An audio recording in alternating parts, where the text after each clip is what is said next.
Bapak, Ibu, saudara-saudariku yang terkasih dalam Tuhan, Minggu Prapaskah keempat disebut juga sebagai Minggu Letare atau Minggu Sukacita. Mengapa kemudian disebut Minggu Sukacita? Bukankah kita lagi puncak-puncaknya menghayati secara dalam tentang pantang dan bahkan puasa kita? Bukankah kita tengah merenungkan tentang segala perbuatan salah bahkan dosa kita dan mempersiapkan diri kita untuk menerima sakramen pertobatan dengan penyesalan yang penuh? Tentu setelah kita mengingat-ingat perbuatan yang melanggar kehendak Tuhan, kita ada dalam suasana hati yang sedih. Lalu kenapa kita harus bersukacita? Coba kita lihat dan kita temukan dalam bacaan-bacaan yang kita dengar hari ini. Dalam bacaan pertama, kita mendengar bagaimana Allah menghukum bangsa terpilih, bangsa Israel. Alasannya satu, karena mereka melanggar perjanjian. Selalu saja apa yang mereka buat tidak sesuai dengan kehendak Allah. Allah yang telah menciptakan semuanya telah berjanji untuk setia, untuk mendampingi, memberikan berkat, tetapi bangsa ini justru melanggarnya, bahkan mempelajari hal-hal lain dari bangsa-bangsa lain. Kemudian Allah tidak berhenti sampai di situ. Allah kemudian mengutus nabi-nabi utusannya untuk kemudian kalau boleh bangsa ini sadar dan kembali kepada Tuhan. Tetapi apa yang dilakukan oleh bangsa ini? Bangsa yang katanya bangsa yang dipilih Tuhan ini. Mereka mengolok-olok. Mereka kemudian membunuh utusan-utusan ini. Murka Allah kemudian nyata dan menghukum mereka. Mereka kemudian dibuang ke Babylon, bukan hanya dibuang tetapi mereka dijadikan budak. Tetapi Allah kita adalah Allah yang Maha Rahim, Allah yang penyayang.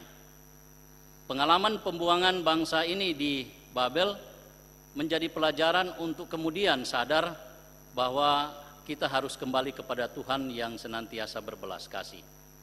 Allah kemudian menggerakkan hati Kores pada waktu itu sebagai Raja Persia, lalu kemudian mengajak untuk orang atau bangsa Israel pulang.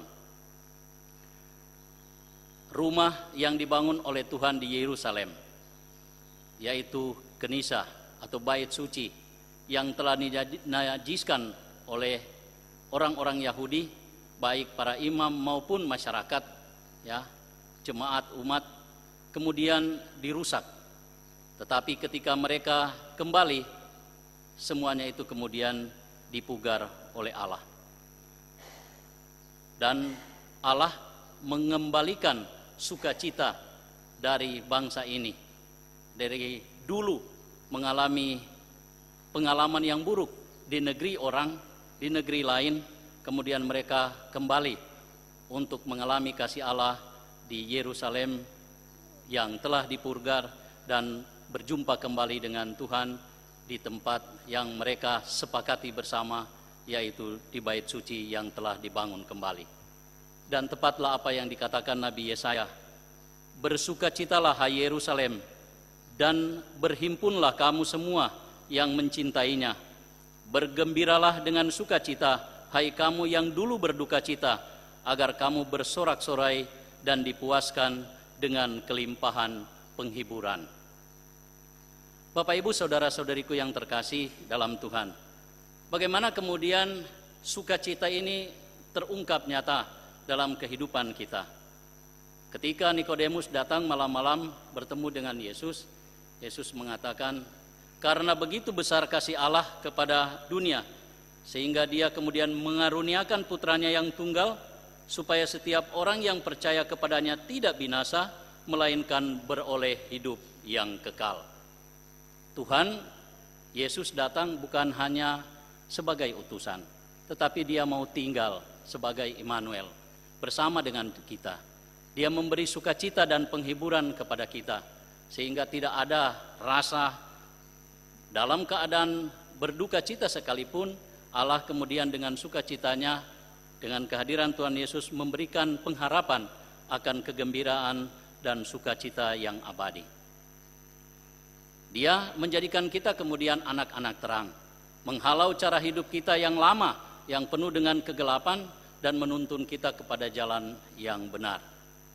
Kita yang berdosa, dengan kehadiran Yesus yang mempersembahkan dirinya di kayu salib, menjadi tanda bagi kita bahwa Allah yang hadir itu adalah Allah yang berpihak kepada mereka yang kecil, mereka yang berdosa. Marilah kita berdoa dalam perayaan ini agar kita dimampukan untuk sungguh-sungguh menyadari kehadiran Allah yang menyelamatkan dalam sukacita hidup kita masing-masing. Amin.